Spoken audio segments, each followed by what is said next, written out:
Hi, I'm Bart Hanson. I'm the owner and lead instructor for CrushLivePoker.com. The following hand comes from our call-in show that we record live at 2 p.m. Eastern Time every Monday. If you enjoy this video, hit that like button, and if you want to submit to be on the show, take a look at the information in the description. Hey guys, so this is actually the first time I've ever done this. I actually want to put up a video that was from a call from about 6 months ago. It's literally my favorite call-in hand ever, and we've been doing this for almost 3 years. So as this channel has grown, especially over the last 6 months, I want to share it with you all here on a Saturday. So here we go with when logic fails us in poker. This is from Bay 101. It's the 235 deep stack where straddle is mandatory or semi-mandatory. 2-3-5 deep stack, right? At Bay 101? Yeah. Okay. Yeah. Yeah. So I was on the straddle for 10, and I cover the main villain here. Effective stack is about 2,100. Just a little bit of background. I've been the biggest loser at the table, essentially calling down some I guess, river bets, and also made some bluffs that failed. Let me ask you a quick question. Let me ask you a quick question. Oh, this is at Bay. I was going to say, isn't this game called the Big Stack now? But this is Bay, right? Not Matrix. Yeah, this is at Bay. Okay. Yeah, I play mainly at the Bay. Yeah. Okay, so it's 4 blinds, and you put the straddle, and then sometimes is it sometimes straddle, or is it always playing straddle? This one. I mean, like, it's unless there's like a huge fish, usually like I've seen like an older lady that comes in and then she's, obviously a fish, she refuses, but we let her play because she's so bad. Then it's okay, but at virtually everyone else, you're kind of socially ostracized if you don't put in the 10. Yeah. All right, so it's playing mostly straddle every single hand, right? Literally 99.9. Okay. All right, so it's effectively almost like a 5-10 game. Because I just, yeah, I just want to get into that background because I think it differs the game when somebody's occasionally straddling, whereas it's always a straddle. So 2, 3, 5, 10, 2,100 effective. You're in the straddle. Okay. Yeah, and okay, so basically, if both to the cutoff, the cutoff raises to 35, which is fairly standard raise for this game. Yep. Folds, button folds, everyone folds. I'm in the straddle, and I flat with ace king offsuits. The way I typically play with ace king in this type of situation is I kind of like what you say. I sort of play it kind of like set mining almost, because if I raise it, I see most of my biggest value with ace king in these heads up situation is just, out kicking someone if they flop an ace or king, and if I, 3-bet, I think they will, be aware of that, and they aren't willing to play big pots. Okay, so a couple things on that. So I think it's viable to flat with hands maybe even as strong as queens and ace king heads up in the big blind versus an early position raiser. I think that when you're talking about a cutoff open, you're probably giving away too much value by not 3-betting ace king, because think about like the hands that he's going to defend with in position. And then of course, if there's a call in between, it becomes a mandatory 3-bet, right? So that's my take. That's my take on pre-flop. I would 3-bet here against the cutoff. And then what you said post-flop, though, is kind of interesting too, right? So, I used to be an advocate of sometimes flatting with ace king, ace queen in these types of scenarios too. What you were saying has it definitely is viable, but you have to know how to play it post.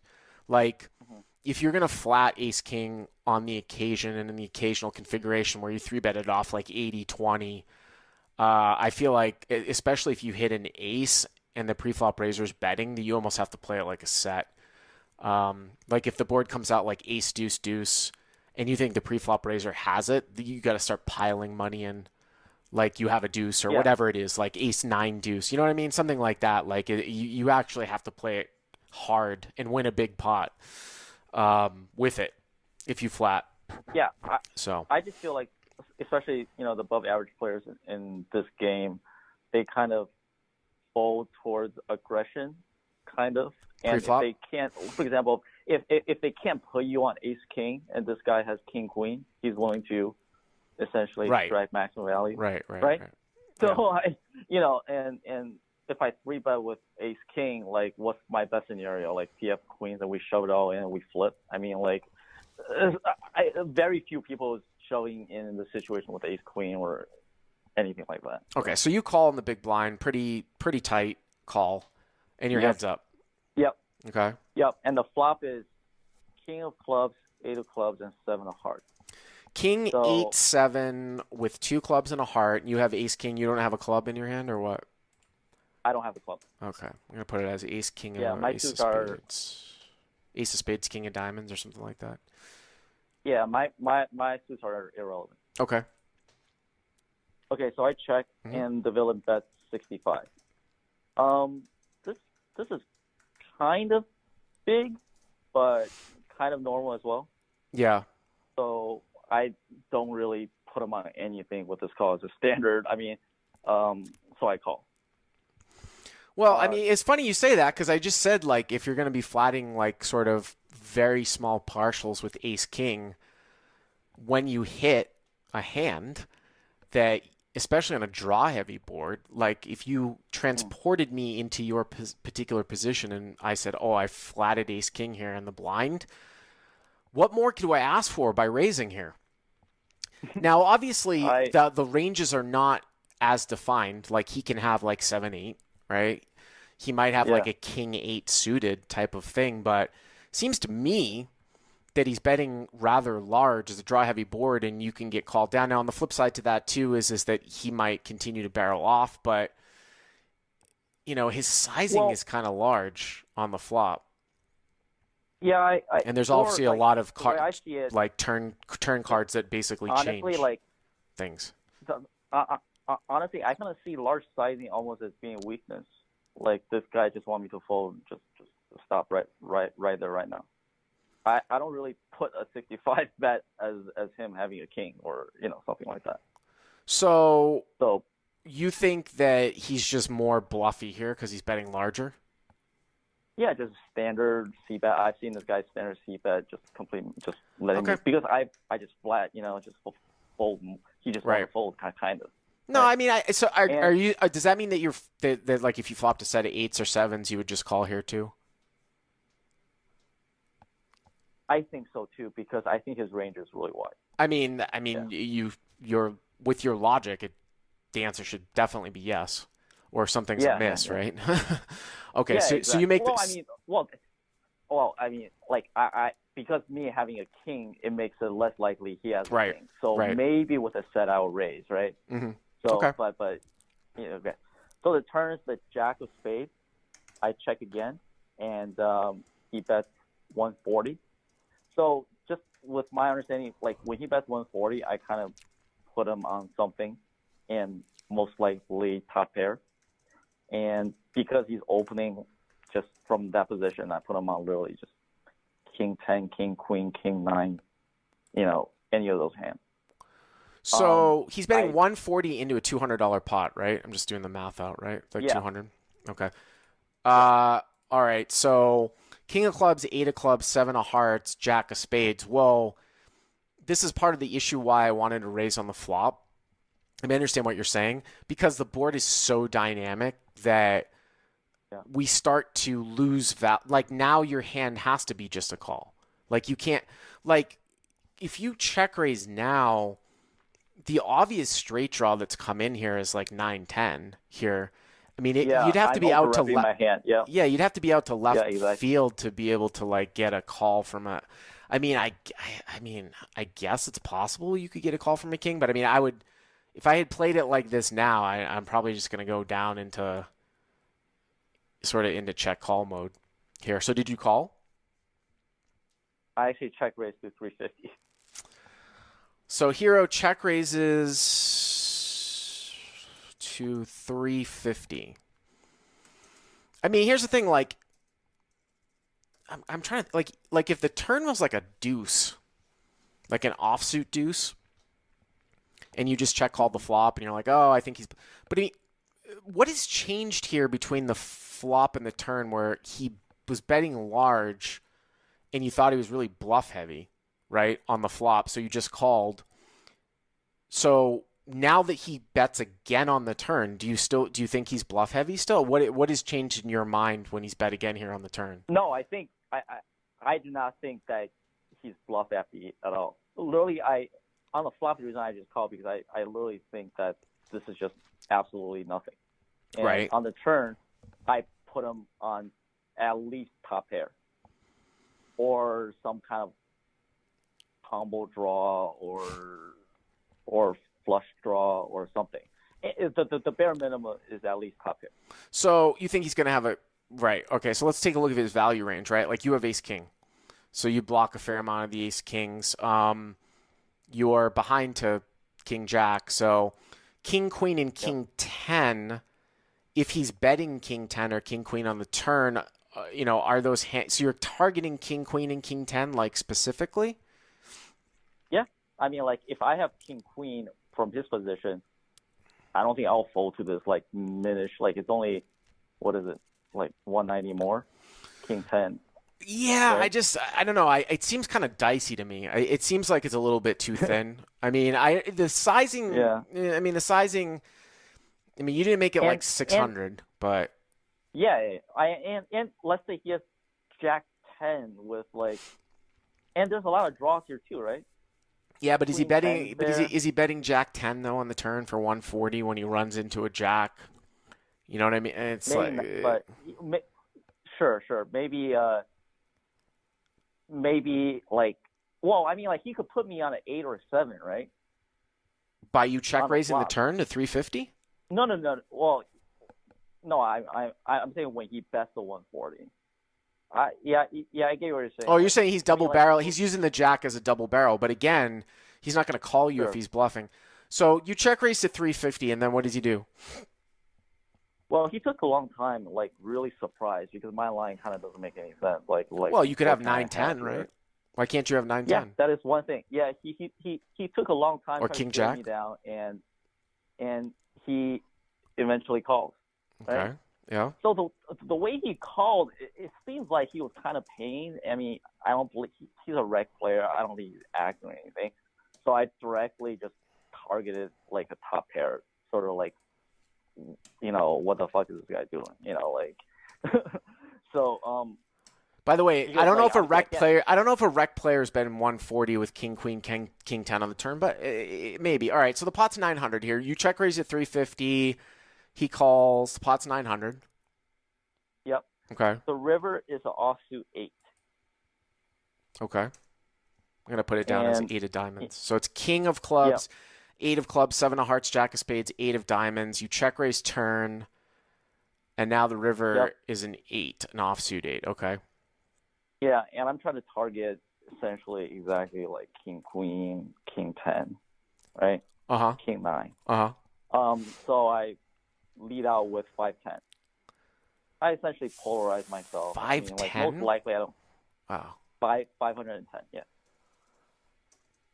I mean, yeah. I mean, I would size down, but I mean, Literally, like, I mean, like, I'm following your advice. Literally, I'm playing ace king like a set here. So I mean, yeah. But this is different. it's But like essentially, playing ace king like a set is good to do like on a board of like king deuce deuce, not when like the nuts continue to yeah, change. You know what I'm saying? Like in a way. All right, so you bet yeah. five. I mean, honestly, I'd probably bet like 300 here. All right, so you bet 510. Yeah. Well, I mean, like, I also bought bet 510 because I feel like, again, I have this kind of fluffy image, and I'm losing, and I'm the biggest loser at the table, and So I've been caught what's in your a name? big bluff. What's your name? Mike, Mike. Mike, go back to the board on the turn. We'll take a look at it here if we use this for YouTube and for the callers there, or for the people that are watching this in a live chat live. So the board is king of clubs, 8 of clubs, 7 of hearts, jack of spades, right? Okay. Yep. What hand are you bluffing with on the turn that follows up with this river bet? I just want to, let's pretend that you're your own opponent. Hmm. Okay. Okay. What bluffs do you have here? Maybe queen 10, jack 10. Queen maybe like 10 of clubs? Because you're not sure, just going to call or with just Queen queen. 10 offsuit, right? On the flop. On King 8-7. Well, maybe I have backdoor flush draw. Maybe like queen ten of hearts. Because Okay. I like literally on the flop, I don't put him on a king at all. If I put him on a king, I would have raised him on the flop. So Okay. Some people in the live chat are saying hands like 9-9, 10-10 that block straights, ace-10 of clubs, which would turn which would be the nut yeah. flush draw that would turn a double gutter, something like that. Um, I just feel like this is very, very a spot that's going to be very underbluffed from your perspective. I'm not talking about you personally, but just at this level hmm from your perspective as a check raise on turn, especially to that sizing hmm too, like your little dink and dunk on the turn, which is Well, like tiny. like my dink donk, from my experience in these Yeah. games, really represents like not ace king, but represents some kind of like draw, kind of like Really? a stop bet. Get You it? talk Yeah. when a guy bets 140, you're telling me that the people check raise the turn to 350 with the draw if they want full equity from up front? Not necessarily full equity, but maybe to set up like some kind of river play because 140. If this guy has, I don't. Yeah, I guess you're kind of right. Maybe my logic is not very sound in that situation. Well, all right. So you bet So five. So you bet 510. Okay. yeah, Uh huh. and this guy didn't take that long. Like he definitely didn't take as long as the turn, Yeah. and he shoved for all in. So he had I covered him, so I guess he had around maybe 1650, 1700 left. I So mean, Mike, maybe a shove. I don't know. So the dude shoves, right? So the button was Yeah. the cutoff shoves.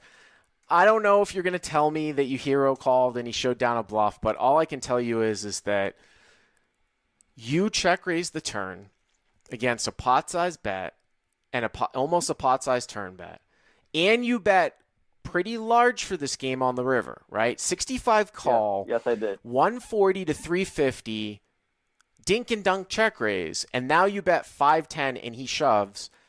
Yeah, like I'm gonna fold here all day long without a question. Now, if you're gonna tell me that you called because you Yeah. block pocket kings and it looks to me Well, I like he's mean, got jacks, but or 4 8s or yeah. something. I don't know what you Well, did, but do you take in consider like kind of libraries because his shove on the river? Because I don't think he shoves with the nut straight. I'm interpreting this purely as a full house or nothing. I Okay. mean, yeah, I mean that could be for sure. Right? Like I mean, yeah, if I if mean, if I'm in his situation and let's say he has a straight that somehow doesn't shove the turn, uh huh. I'm just gonna call this 510 because my 510 is polarized already. Right? So, but the problem here, the thing for you, the thing is that if has any clue what's going on here, here's where your logic. If he has any clue what's going on here, because 9-10 comes in on the turn, any type of two pair or set on the turn should only call. So if he has a set of Yeah. kings, a set of jacks, a set of Mhm. eights, a set of sevens, or 7-8, right? Because you just flatted, Mhm. Yeah. he's not supposed to put in the 3-bet on the turn. So he can have every single full house here, and it makes sense, right? Yeah, there's Yeah. only one Yeah. combo of pocket kings, right? There are two combos of 8-7 suited, so that's three. Another three combos of pocket jacks, that's six. Another three combos of pocket sevens, that's nine. Another one combo of pocket eights, that's 10. Mhm. I think that you might be, yes, I tend to agree with what you're saying is that you're right. Like 9-10 should only call here if it didn't raise on the turn. But Mhm. but but all sets should just call on the turn, right? And now probably raise all in at the end. So what ended up happening? Well, I mean, how much do you give credence to like kind of libraries on a turn? Like, just my reading of him does not appear like he was thinking whether to shove over me, on whether he was trying to look at. It's just complete puzzlement on spades, kind of. Like it wasn't him trying to think of, but again, like he's trying to read my bet as, because I'm representing the straight there. But I mean, if you want to say that really, like he could have like 9-7 of clubs here or something like that he just piles because he knows he's no good and he's got a 7, so he blocks like some of the full houses, I guess. I mean, you're betting 500 into 900. It looks like he's got like 1,000. Let's see here. So you're betting 5 into 9, and he's got another. So he's got 1,100 total. So you're betting 5 into 9. That's 14, and he's shoving for 1650. 1650. So it's the pot's 1650, 1700. Yeah. So pot's like 3,000, 3,100, like 1,100 to call. Is that what it is? Like you're getting 3 to 1? Yeah. I mean, I feel like this is a very underbluff spot, but it looks like you're actually getting a little bit better pot odds than I thought, like off the top. I've been kind of stationary in this big game because, and I agree with you in terms of river, these types of things. I've rarely seen a bluff, but I did call in the situation, and Villain was bluffing with 7 of clubs and 6 of clubs. Oh, I called it. I didn't know that. Yeah. I didn't know. Wow, I'm spot on here today. So 7 of some other people said like ace jack of clubs. So it would be a hand that has a pair in it that was basically a club draw, which is going to be 7x clubs or jack x of clubs. And he's a rec player, huh? To do that? Yeah. I guess just one little quick question, because I'm a really big winner in our just 2-3-5 game. I'm like over 10 big blinds winner in over like 200 hours. So I've been trying to get just try to play this bigger game, and I've been questioning like whether if it's even worth it to play, because this type of like, even if the situation you said that my call is good or not, even if it's marginal at best, right? It just increases my variance. Over the long run, it's probably like a negative EV type of call. But I'm just questioning whether if I should even play in the 5-10 game when players are willing to pull this kind of shit off.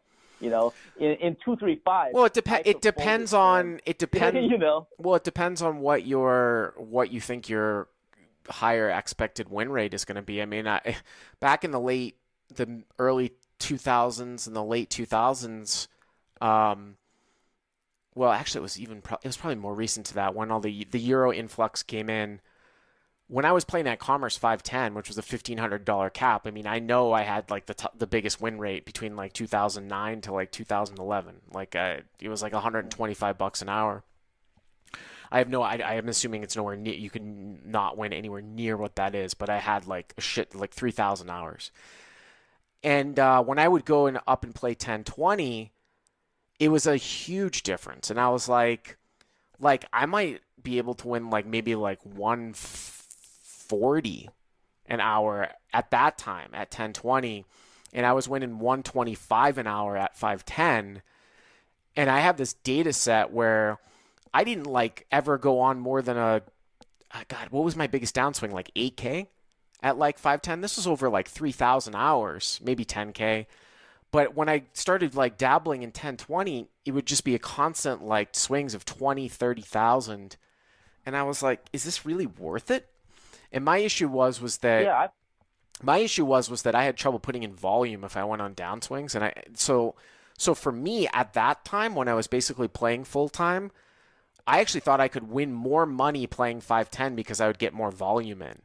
And it was better than for my lifestyle and just overall mental health. But that's a decision that you have to make on your own. You know what I'm saying? Like I can't tell you that. I've looked at my graph for 2-3-5. It literally looks like, I'm kind of like Mike Postel kind of, just it's like a constant, a straight arrow upwards without much variance downwards. But it's kind of like these situations in 5-10 where even if this is a plus EV situation, the like $4,000 pot right here just messes up your variance completely. Whereas none of this type of variance exists in the 2-3-5 game. You know? Yeah, I mean, I don't think you're necessarily using the term variance correctly mathematically, but I think everybody understands what you're talking about. But I appreciate it. Thanks for the call. Hey guys, if you like what you've seen here, please click on the subscribe button and you'll get notified every time we put up a new video. And if you want to check out crushlivepoker.com for the first month free, use the code YTA200. Click on the link right there.